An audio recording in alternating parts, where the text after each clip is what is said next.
bueno, no me recuerdo de cuántas misas hemos hecho, creo que es alrededor de 30, 32 misas. Hoy hay bastante gente, esto me alegro de ver esto. Pero vamos a hablar de dos cosas. Uno, de dónde venimos y cómo nosotros católicos consideramos entonces la creación del universo. Y voy a entrar en detalles extremadamente importantes, extremadamente serios. Y segunda cosa, quiero hablar de Dieudonné. En España totalmente desconocido, pero yo creo que últimamente, bueno, por lo menos en los últimos días ha salido de los periódicos esto cómico, antisemítico, antisistema y tal, y que fue prohibido, primera vez creo en la República Francesa, que un espectáculo programado con 6.000 entradas vendidas fue prohibido. Y yo quería hablar un poco de los límites del humor, hasta dónde podemos llegar, si el humor negro, por ejemplo, es legítimo o no, y también compartir con los queridos católicos y católicos aquí unas anécdotas, porque yo lo he conocido hace 15, 20 años, he conocido a Dieudonné cuando todavía trabajaba con su amigo judío Eli y Dieudonné. Entonces vamos a hablar de esto y vamos a ver cómo. Hay un pequeño problema, es que es reducido la cosa. Y lo que vamos a hacer es 2 misas. Hasta un cierto nivel hacemos entrar a la gente y después tomar un café.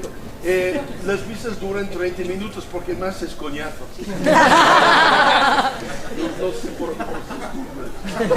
Y entonces nada, hasta donde llegamos y después nosotros un café y volvéis. Ok. No, tú eres un invitado de honor, viene ahí. De Mongolia, de la revista Mongolia.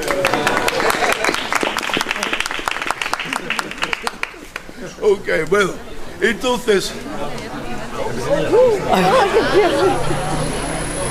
Hasta.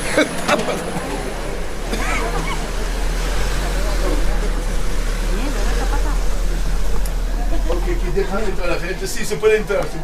¿Entramos? Sí. Sí, por favor, id entrando. Venga, venga.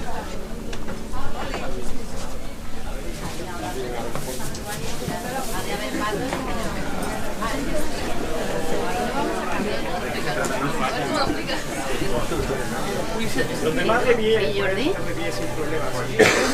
Sí. Aquí hay alguna silla para... Ven. Es que no cabe.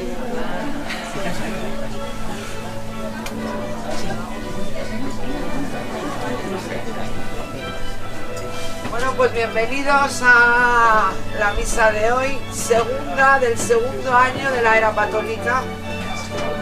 Vamos a recibir al sumo patiflés con un fuerte aplauso y a darle rienda suelta.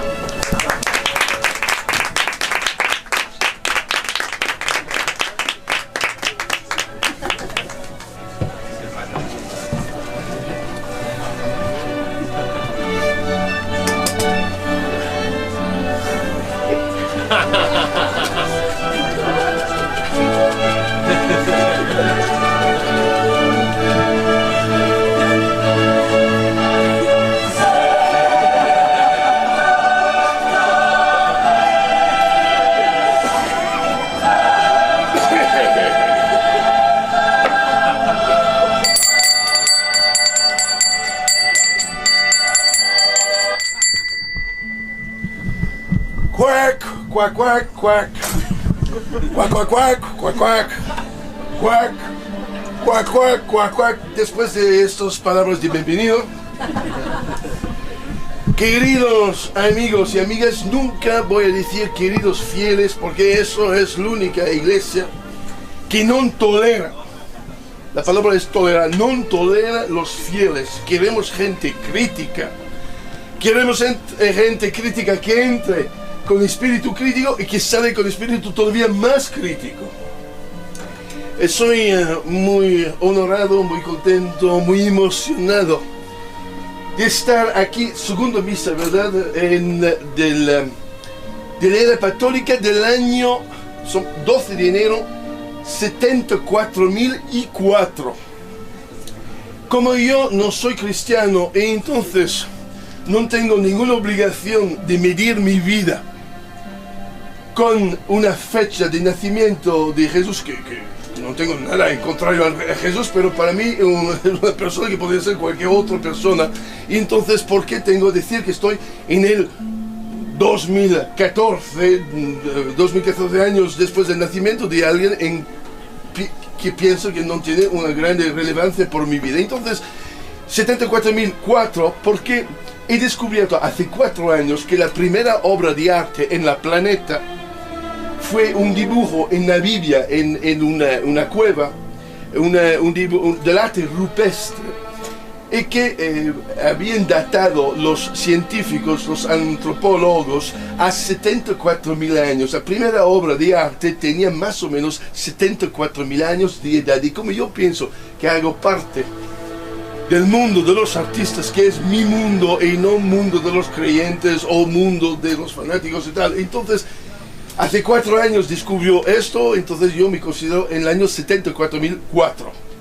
Y mola. Porque te imaginas que estás viviendo en el 74, es como vivir en la ciencia ficción. En el 74.004 hay teléfonos que puedes hacer así con los dedos. Es increíble lo que se vive. Te imaginas después del primero que hacía las pinturas en las cuevas. Entonces, habiendo dicho esto, por las personas que no conocen este lugar, es un lugar dedicado a un pato de goma redentor. Si tú crees en un pato de plástico, ya no necesitas redención, estás perdido ya. Pero bueno. Entonces, aquí también para honorar el barrio de Lavapiés. ¿Te imaginas una capilla así en el barrio de Salamanca? No era posible. Pero aquí, en este barrio mestizo, barrio con muchas religiones diferentes, a 150 metros alrededor de esta capilla hay una iglesia católica aquí, de un cura del Opus Dei, esto lo sé.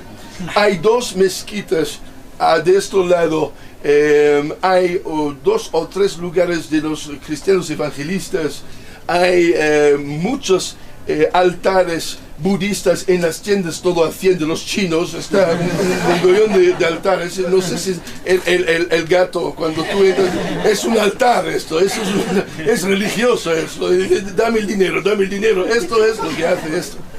Entonces, final de la historia, creo que se integra muy bien en otra religión, otra espiritualidad en este barrio.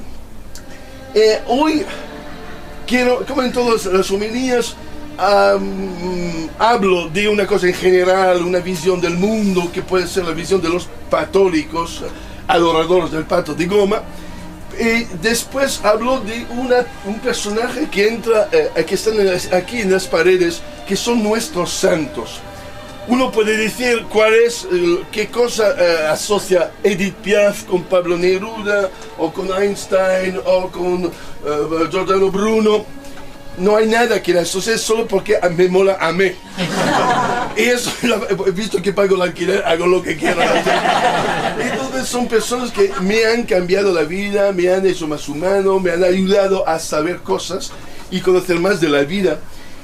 Pero hoy voy a hablar de alguien que no está en las paredes, y voy a hablar del cómico francés Dieudonné.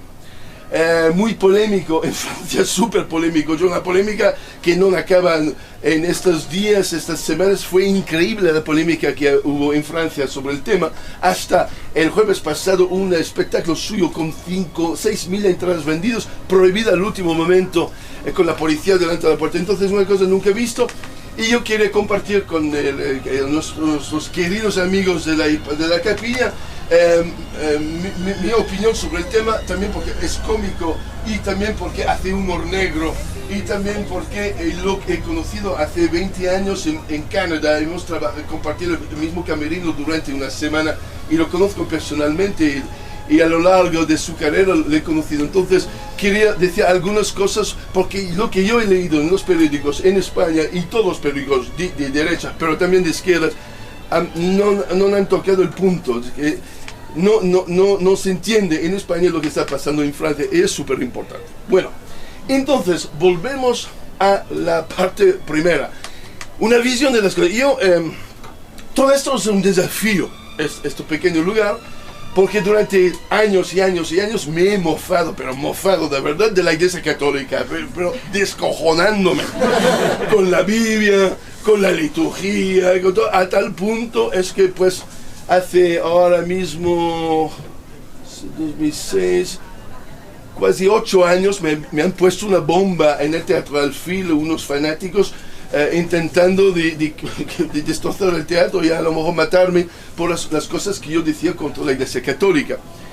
Y en los últimos años empezó, a lo mejor es la maduridad, la viejez o lo que sea, pero empezó a decir, yo que he criticado siempre la Iglesia y pues las creencias, si yo tuviera una creencia, ¿cómo podía ser? Es decir, en vez de criticar, de dar algo, de hacer algo positivo. Y entonces, primera cosa que no me gustaba ni del catolicismo, en los otros monoteísmos, el Islam y tampoco en el judaísmo, esta idea del Dios todopoderoso. El Dios de la perfección, un Dios machista, un Dios de la hostia, un Dios terrible, un Dios que mata a pueblos enteros, que hace diluvios y tal, que mata a su propia creación. Bueno, un Dios horroroso. Y es primera cosa.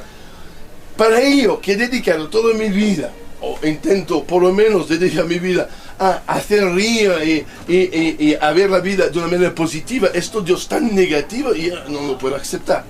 Entonces he pensado, si yo tenía un Dios, ¿cómo podía ser esto Dios? Tenía que ser, primera cosa, humilde y pequeño y no todopoderoso.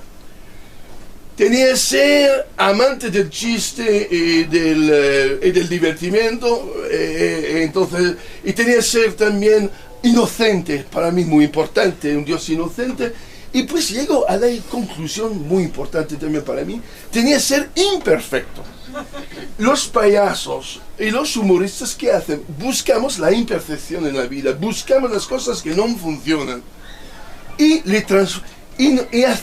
hacemos reír con esto, porque finalmente nos gusta más la imperfección que la perfección. La perfección es como la dictadura, la perfección es perfecto, cuando la realidad de nuestras vidas y todas las vidas es que nos gusta la imperfección. Intentamos llegar a la perfección, pero no lo conseguimos. Y en esto es muy humano. Y entonces he pensado, yo necesitaba entonces de la imperfección. Pensando a todo esto, estaba yo sentado en mi bañera, pensando a estos temas, y adelante a mí, ahí mirándome con unos ojos llenos de amor, mira, era este pato de plástico que me miraba y me dice, yo soy tu Dios. Y la verdad es que sí, era pequeño, no me molestaba a nadie, el pato de plástico está amado en todo el mundo, todas las razas, todas las civilizaciones. Nadie ha visto una cosa agresiva en un pato de plástico. Además, es una creación totalmente humana, porque sin el ser humano no hay patos de plástico, porque es de plástico. Bueno, y final de la historia, he pensado eso, pongo el pato de plástico en un altar. Y con un placer personal de pensar que si un cristiano entra y ve un pato de plástico en un altar, le va a molestar un poco. Entonces esto también, esta molestia me gustaba. Se llama ironía esto. Pero en los últimos tiempos he ido un poco más lejos. Y empezó a pensar, ¿cuál es esta cosa de la imperfección? ¿Qué significa? Y en los últimos días he hecho unos saltos mentales y os lo voy a compartir. Es una reflexión muy imperfecta, una reflexión no del todo acabado. No soy un filósofo, soy uno que le gusta vivir y gusta hacer reír a los demás, pero empezó a pensar la creación. Ok, si tú ves todas las creaciones de las religiones, hay siempre un dios o dioses que están ahí y desde la nada crea todo. El dios monoteísta lo hace en una semana y al principio divide la luz de la materia y tal, y cada día va creando algo. Y es cierto que cualquier persona una vez en su vida, por lo menos, ha pensado de dónde venimos, por qué hay todo esto, qué es la materia, qué es que somos nosotros. Y yo en esta reflexión he llegado a pensar si, yo creo que el error de todas las religiones, y el error del monoteísmo en particular, es pensar que Dios crea todo del nada, pero Dios ya existía. Si había nada, hay un Dios que desde el principio está ahí. ¿Y cuál es el problema con esto Dios? Es que creo que la palabra nada no se ha entendido bien. Es un nada material, pero entonces Dios vive en la espiritualidad. Pero si lo miramos de una manera física, si es nada, incluso el tiempo es nada. Es decir, antes de todo lo que tenemos, el universo, no había tiempo tampoco. Y si no hay tiempo, no hay pasado, no hay futuro, y no hay lugar donde dioses pueden infiltrarse, porque no hay tiempo. Entonces la idea es que en una situación donde no hay nada y no hay tiempo, el tiempo puede ser instantáneo o puede ser infinito, porque es nada. Y de repente empieza algo. Entonces eliminamos las creencias religiosas, pero lo que es seguro que incluso un racionalista tiene a medirse con este problema. ¿Cómo podemos tener todo esto del nada y de repente hay Big Bang, las estrellas, los gases y todo esto? Y ahí es donde llega el pacto. Me mira con esta intensidad que solo los verdaderos creyentes en el pacto pueden expresar, y muy poca gente puede vivir esto, que la emoción. Me mira y me dice, te estás equivocado, hay algo que no has entendido. Y yo digo, ¿qué? Es que cuando no hay nada y que cuando no hay tiempo, es decir, nada, de nada, de nada, es una situación perfecta. Es la perfección absoluta, porque no hay nada, no hay tiempo, no hay movimiento, no hay... Es perfecto, es total, absoluto, nada. Y si existe algo, es porque hubo una imperfección. En el nada, algo de imperfecto ha funcionado. El pato. El pato imperfecto. Un chiste. En el absoluto nada del tiempo y nada material, un chiste se infiltró y empezó a desorganizar el nada. Y a partir del momento que se desorganiza algo, significa que hay algo que lo está desorganizando. Y entonces, a la diferencia de los demás, yo pongo la imperfección a la base de todo. La imperfección es también lo que nos crea la duda. Si no hubiera imperfección, no hay razón de dudar.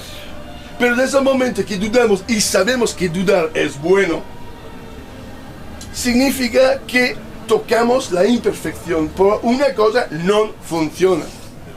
Y entonces el infinito, el nada del tiempo no funcionaba por una razón u otra. Algo en este momento eterno de nada no funcionaba y era imperfecto, y en este momento empezaba a modelar algo que después entró en un Big Bang y después a llegar a donde lo que tenemos. Entonces eso, a la base de todo, la idea de una imperfección que es también un chiste. Cuando tú tienes todo absolutamente nada, y ni tiempo ni nada, es de una serenidad total y absoluta. No hay más sereno que la muerte absoluta.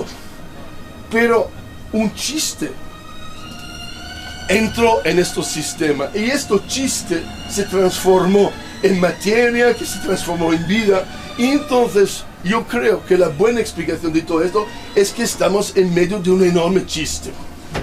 Y visto el gobierno de Rajoy, se confirma perfectamente esta teoría.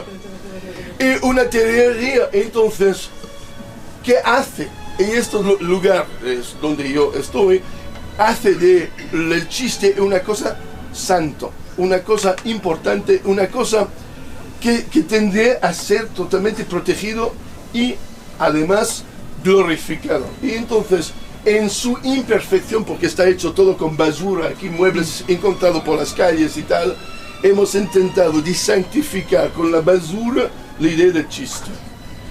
Y con esto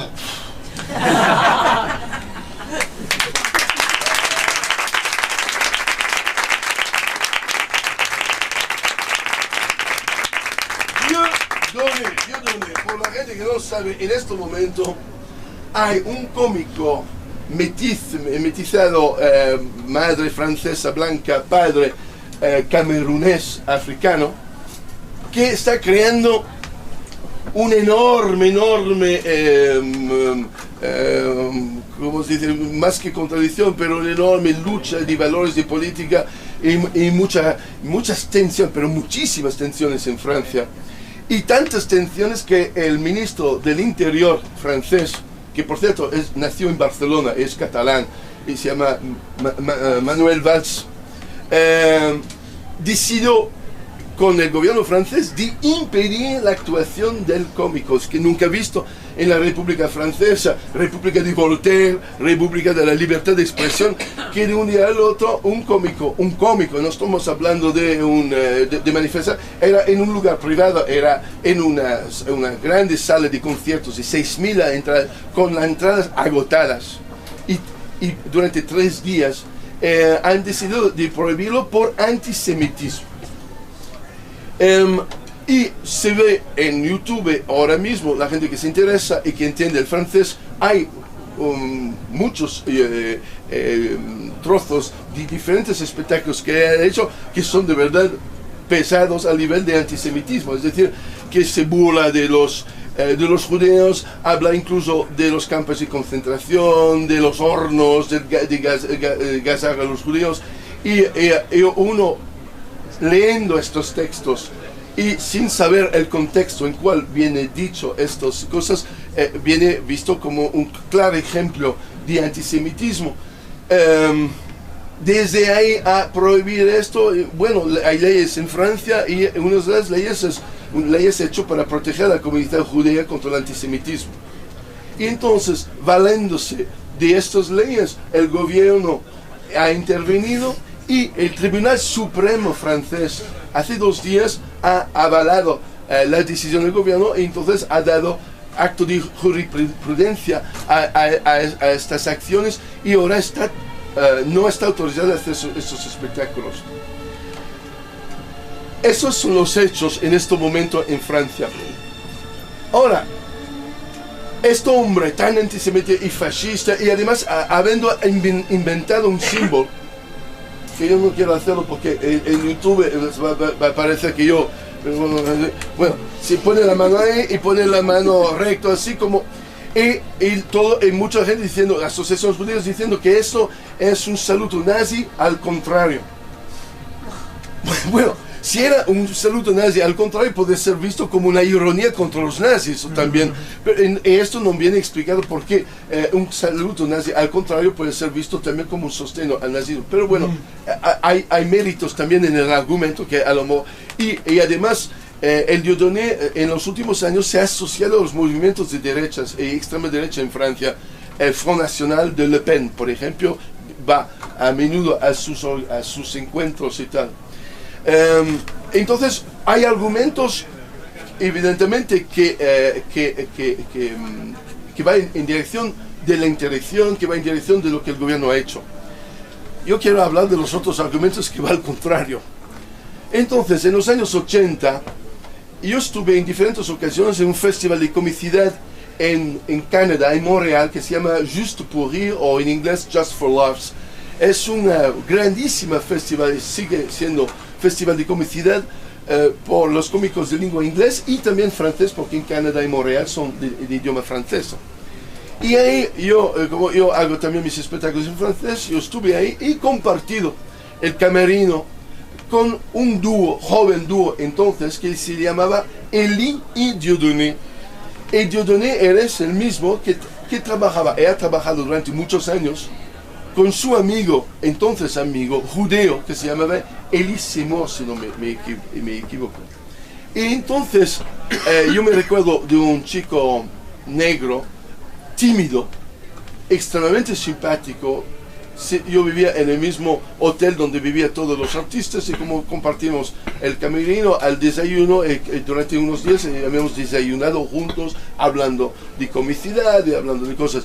Y la verdad es que no me había dejado una grandísima impresión. Este hombre era una persona extremadamente amable, simpático y un poco atrás, porque la mente era como Martes y 13. La mente de la cosa era el otro, él era la mente, o por lo menos entonces. Y después, hace ya 10, 12 años, se dividieron el grupo, él empezó a trabajar por su cuenta y llegó a una situación extremadamente conflictiva. En el 2003, creo, o 2003 o 2004, la televisión francesa ha hecho un sketch, la televisión francesa, hablando de la guerra de Irak, de la Palestina, y un momento diciendo a los árabes que la solución era de hacerse todos judíos y así podían todos volver en Palestina, visto que si uno es judío puede entrar. Entonces, y él se acabó el espectáculo vestido de rabino, con un negro, con las cosas así. Y hasta este punto era muy dura la cosa, pero acabó esta cosa al final diciendo Heil Israel y haciendo el movimiento como de saludo nazista, y esto en la televisión nacional francesa ahora de punto era nunca visto, nadie lo había hecho. En este acto fue su sentencia de muerte artístico, porque desde este momento nunca más ha salido en televisión en Francia, o por lo menos con sus espectáculos, y a partir de ahí fue bestia negra del mundo judío en Francia, y hay muchos judíos en Francia. La comunidad judía en Francia es la más importante de toda Europa, y desde este momento él se ha radicalizado. No quiero entrar en más detalle, pero es una cosa para mí muy importante. Él dice siempre, ¿cómo puedo ser yo nazi? Porque la acusan de ser nazi si soy negro. Y es bastante evidente, porque uno de los pilares de la mentalidad nazi es la supremacía de la raza blanca. Es decir, Hitler y todos los que son nazi lo tienen como muy claro esta cosa. Entonces, si eres negro, ya matiza la cosa mucho. Pero uno puede ser fascista y negro, y esto sí que existe, fascista y negro. Entonces, acusar el nazismo es ya un poco... Pero hay más. En Francia, desde ya muchos años, y a lo mejor va a empezar en España, con una ley de la LOMCE, aquí, con la nueva ley LOMCE, los alumnos en Francia vienen educados sobre el holocausto, que llamado Shoah de los judíos, y todos los niños franceses van a visitar campos de exterminio, porque en Francia había el gobierno francés de entonces, el gobierno aliado de los nazis de Pétain, ayudó a los alemanes a sacar a los judíos franceses, y cientos de miles de judíos franceses fueron llevados a los campos de exterminio. Y entonces en Francia una burguesía francesa tiene mucho a hacerse perdonar de los judíos. Es decir, han sido hipócritas como mínimo, y seguramente muchos participantes al exterminio de los judíos, por lo menos por no haber dicho nada y por haber dejado la cosa. Y entonces la Francia ha querido educar a sus hijos contra esto. Problema, evidentemente, es que había también gitanos en los campos de exterminio, había homosexuales en los campos de exterminio, y se habla mucho menos de esto. Pero el problema hoy es que la mayoría muchos de los jóvenes hoy que hacen las escuelas son franceses, sí, pero de origen árabe o africano. Hay 6 o 7 millones de franceses de origen árabe y africanos en Francia, muchísimo más que en España. Y estos justamente dicen, pero mira, nosotros, uno, no hemos hecho nada contra los judíos, y dos, los mismos franceses que han mandado los judíos a los campos de exterminio eran ellos, los colonialistas que han ido contra nosotros en los países árabes, son los mismos que han ido contra nosotros en África, los franceses ahí. Entonces somos igualmente víctimas de esta burguesía francesa como los judíos. Y entonces, ¿por qué los judíos más ellos proteger y nosotros tratados como bestias? Porque lo son, viven en barrios imaginados, tienen un nivel de paro enorme y no son integrados de una manera o en otra. Entonces, esta gente que no son franceses pero no se sienten integrados en Francia, descubren en Dieudonné, esto cómico, que igual de ellos, también negro, uno portavoz, que empieza a decir las cosas que finalmente ellos pensaban, que no se ve en televisión, que no se oye en las radios, la razón de los vencidos, la razón de los humillados, la razón de los negros y de los árabes. Y a partir de este momento, él conecta de verdad con un público y tiene millones de personas que lo siguen. Y además utiliza, y esto es el punto donde al final mi amigo de Mongolia, con el cual quiero hablar con él, utilizó humor negro. Yo también manejo humor negro en mis espectáculos y la verdad el humor negro es una cosa fantástica, una cosa maravillosa, una cosa para tocar los puntos más terribles de nuestra existencia y reírnos de esto. Pero ¿hasta dónde podemos llegar? Por ejemplo, había hecho un espectáculo que se llamaba el 12 de septiembre, donde tocaba unos meses después del 11 de septiembre el tema de la caída de los dos torres. Y intentaba, ironizaba ahí, pero con matices muy sutil y tal. Y esto fue criticado. Pero yo pensaba que era legítimo, que se podía hacer. Y de hecho, el público respondía, el público era contentísimo de tener esto. Sabemos nosotros también que entre amigos podemos decir cosas terrificantes. Hay chistes que uno no va a decir en la calle, pero entre amigos lo puede decir. Y entonces el problema es hasta dónde. Si uno empieza a tener miedo de utilizar el humor negro o miedo de hacer cosas que puede importunar o molestar a ciertas personas, llega a ya no decir nada. Porque habrá siempre un grupo a encontrarse molestado por un chiste o por el otro. Haces un chiste sexual, vas a molestar a las mujeres. Vas a hacer un chiste sobre una raza blanca, negra, vas a molestar a los demás, vas a molestar siempre a alguien. Y entonces no hay ley aquí, en mi opinión, que puede determinar las cosas. No hay, es todo talmente complicado y talmente una cosa aquí, una cosa allá. Y creo que es a cada uno su responsabilidad de ver hasta dónde llega. Una cosa seguro es que si tú haces un chiste, tienes que hacer reír a la gente.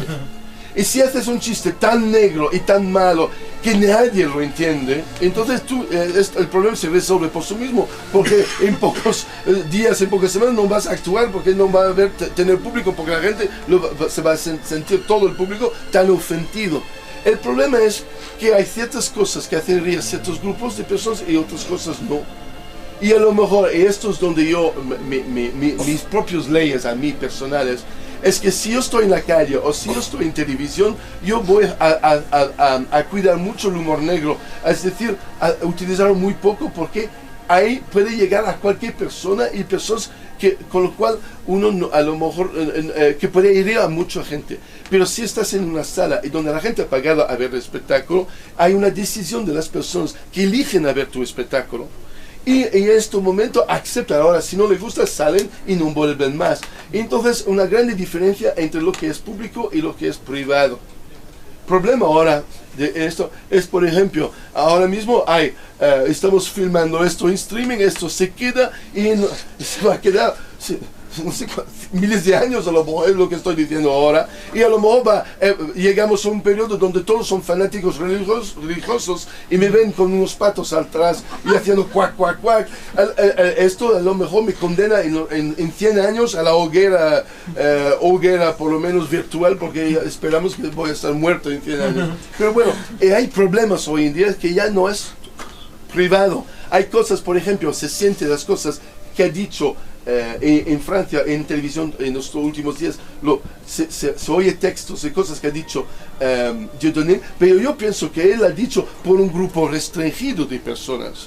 Y ellos lo ponen a todo público y lo utilizan en contra de él, para destrozarlo. Su último espectáculo prohibido se llamaba El Mur, Le Mur, y hablaba también del muro de Palestina, que yo veo como muy legítimo. Yo mismo aquí hemos tenido un Belén durante 3 semanas con el muro y con los soldados israelíes, y a lo mejor en Francia esto podría haber sido prohibido esto, por estas leyes que existen para proteger a los judíos. Para acabar, yo creo que al final va a ganar Dieudonné. Al final hay mucha gente que no se siente dentro de la sociedad francesa, pero son franceses. Él es también francés. Él representa una manera de pensar y creo que es un muy mal cálculo de los judíos que han impulsado estas leyes contra este estilo de espectáculo, porque se van a enfrentarse con millones de personas. Y yo pienso que el enfrentamiento es la peor manera de respetar a los muertos de los campos de exterminio, porque yo nunca le he puesto en duda. Yo he visto los campos de exterminio en Polonia y en Alemania, han existido, los millones de personas han sido matados. Entonces hay gente que niega estos hechos. Yo no he negado. He tenido amigos de mi infancia, sus padres tenían números grabados aquí, y esto lo he visto y esto ha existido. Pero la mejor manera de luchar contra la negación es discutir y ofrecer muestras y ejemplos, y no prohibir, porque esto la única cosa que hace es poner más gasolina en el fuego y le da más fuerza. Entonces, error del gobierno francés en su interdicción. Mira, hoy ha sido muy serio la cosa. Normalmente puede ser más divertido las misas, pero hoy he querido hablar de estas dos cosas que para mí eran importantes. Tú estás ahí escuchando todo esto. Mongolia es una revista de mierda. Es horrible. Es horrible, es basura pura. Sí, es una sátira de bajísimo nivel y todo. No la compréis. Sí. Un pueblo es un pueblo. Estamos encantados de estar aquí. Es maravilloso este santuario al pato. Por fin un santuario al pato. Algo que estábamos demandando todos. Todos. Sobre todo agradecerle a Leo que nos haya invitado a Mongolia para estar aquí, porque creemos que la labor que hace Leo todos los fines de semana en esta capilla maravillosa al racionalismo, de una vez al racionalismo, es un pequeño espacio contra lo que está ocurriendo en el gobierno, ¿no? En el gobierno, la ley de seguridad ciudadana diseñada por gente que cree en el hombre del espacio, como Jorge Fernández Díaz, ese puto meapilas, a mí sí me puedes grabar, o Gallardón con la nueva ley del aborto, también basada estrictamente en los designios de los obispos y del hombre del espacio, que creen literalmente que la vida comienza en el cigarrillo de después. Esto es un poco la idea. Entonces, agradecerle a Leo que estar aquí. El humor negro para vosotros, ¿hay límites o no? Porque hay un momento donde tú ves la infanta desnuda y tal en una foto. ¿Tú vas a publicar la foto o no? ¿Cuáles son los límites? Es lo único que nosotros no aplicamos, pero es una decisión personal. Nosotros tratamos de provocar a la mayor parte de gente posible. O sea, si se sienten ofendidos, enfadar.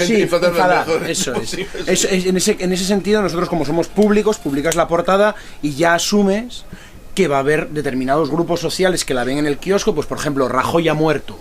Aparece en nuestra esquela de Rajoy ha muerto. Entonces sabes que en Intereconomía, o incluso en personas de la izquierda, pues lo pasan mal con hacer bromas de que alguien se muere. Pero yo me gustaría explicarles una cosa. Desear o decir que alguien se muere no correlaciona con que se mueran. Porque sería maravilloso desearle la muerte a Aznar. O sea, que se muriese, pero no ocurre. No ocurre. Y otros, los buenos, se mueren. A ver. Cuidado que aquí el pato oye. Es verdad. Perdón.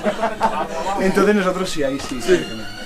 No, la verdad es que cuando, pues, conociendo a vosotros incluso antes de la revista, y bueno, pues viendo esta revista, y yo mismo creo que soy cañero, pero yo mismo fui sorprendido de cosas más cañero todavía que han salido de la revista. Y enhorabuena, porque eso, en el siglo XII, Europa ha vivido un momento increíble. En el siglo XII era un momento, durante 100 años más o menos, que los bufones en las cortes feudales habían llegado al máximo de su expresión. Los bufones en el siglo XII tenían un estatuto donde no podía poseer nada, no tenía derecho a la posesión física, pero tenía derecho a decir todo lo que podía pensar. No tenía límites. Y durante unas décadas fueron protegidos.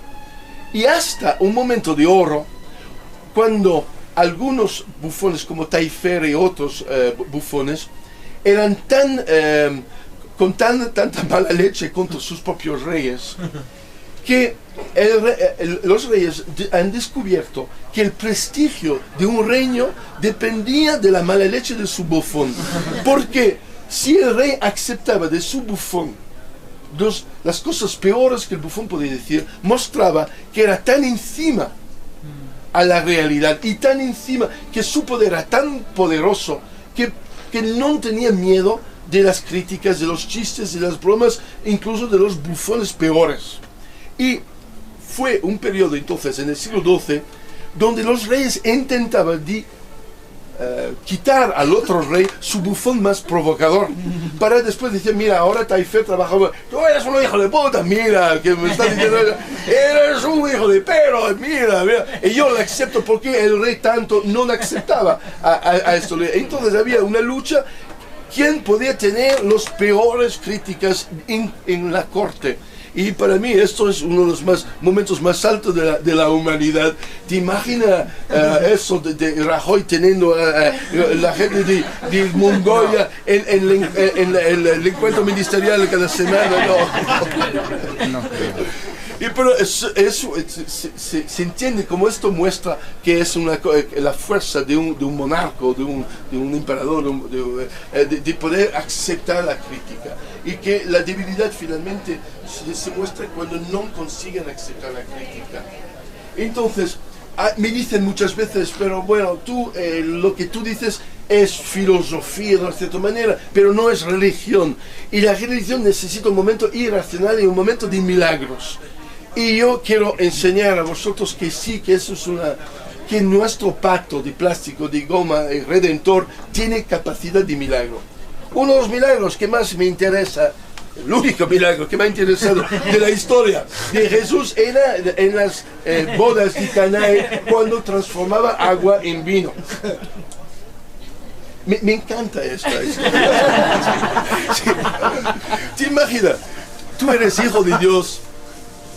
Y tú te abajas a transformar agua en vino por los invitados en una fiesta. Es una cosa cutre. La responsable de la fiesta dice, no, tenemos un problema que no tenemos vino. Han bebido todos, son borrachos perdidos hoy. Pero uno dice, pero tenemos uno que tiene superpoderes.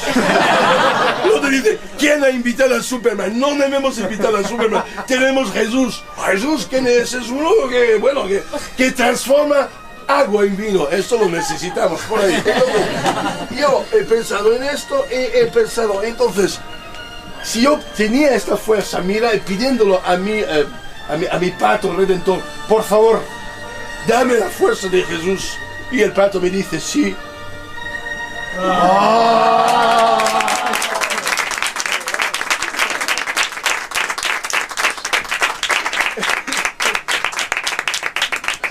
Y además es un vino santo, es Don Simón. Señores y señores, con esto se acaba la misa. A lo mejor hacemos otro. Se olvidaron una cosa muy importante. La Iglesia Católica llama esto el cepillo. Nosotros llamamos crowdfunding.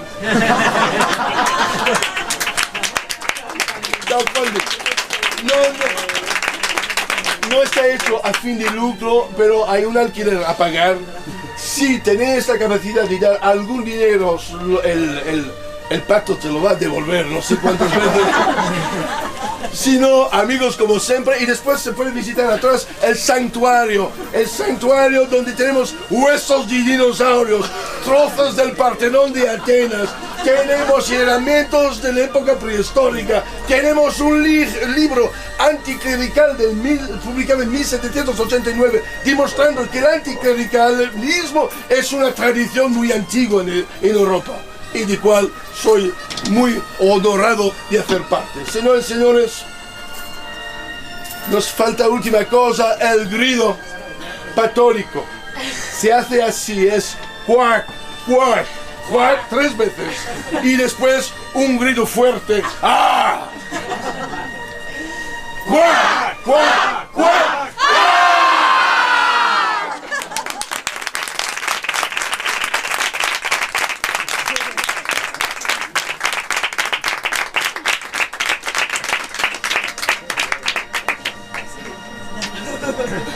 Aquí, hoy el cepillo. ¡Hostia!